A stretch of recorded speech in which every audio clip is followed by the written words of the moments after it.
Okey, tadi Tok lupa nak pesan satu benda noh. Untuk barang kebal umum ni tak perlu dah nak test-test, sebab pengetesan kita tu sudah mengikuti SOP daripada buyer. Bila hampa dapat barang, video tu hampa bagi kepada dua individu yang akan Tok kenalkan kepada hampa nanti.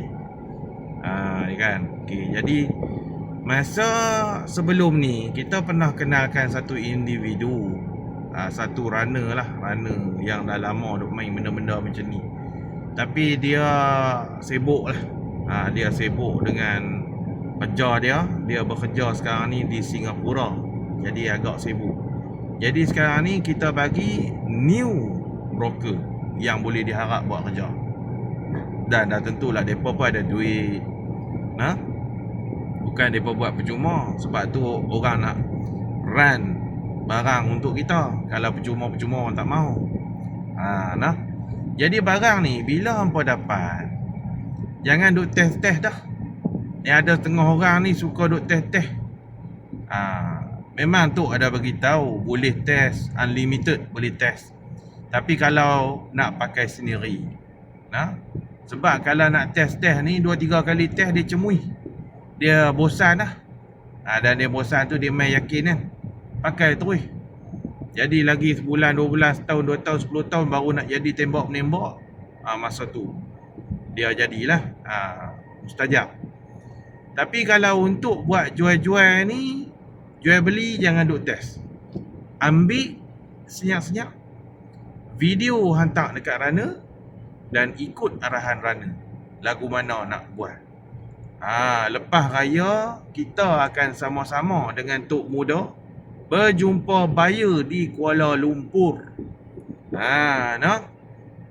Berjumpa buyer di Kuala Lumpur, ataupun masa kalau nak buat tarik-tarik tali ni, goreng-goreng menggoreng ni, di insya-Allah nanti testnya di Kuala Kangsar dan buatnya di negeri Melaka. Okey, faham? Jadi kenapa tu tak bagi hampa duk test-test banyak kali? Lagi kalau kita dah buat video tu dah mengikut SOP yang diminta oleh buyer, kita takutlah energi dia tu terkuras. Faham? Terkuras ni terkurang. Lepas tu lagi nanti depan buyer nak kena buat pula. Jadi for your security, for your secure, kan, jangan duk test-test. Ambil barang tu dengan 3 video yang dah kita buat.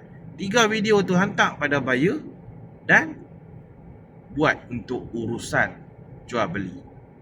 Kalau ada tak maulah, saya tak mau melibatkan Tok Muda, saya ada buyer saya sendiri, saya ada broker saya sendiri, dipersilakan, tidak menjadi masalah.